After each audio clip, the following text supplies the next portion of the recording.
My name is Bob Strong.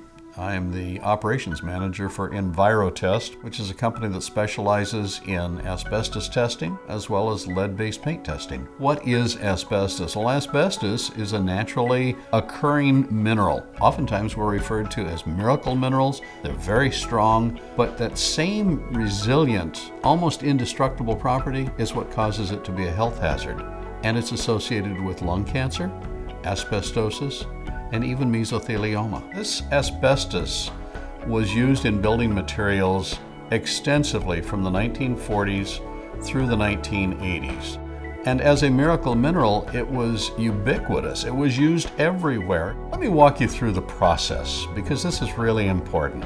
Using a trained eye, I look for what we call suspect asbestos-containing material in your home. This may be the floor, it may be a wall covering, it may be texture on the ceiling. I'll take a small sample of it, put it in a Ziploc bag, put a number on it, take all of those samples to a lab where they'll analyze it. They'll send me raw data back with their analytic results. I'll reduce those down into a report and send you that report, assuming that we don't have any asbestos-containing material.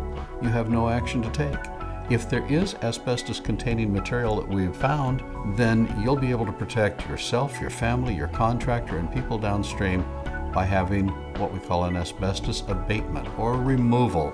By testing for asbestos early on in your project, you'll know what challenges you're potentially facing. You'll be more prepared to take proper safety precautions and budget for your project accordingly. It's just the right thing to do.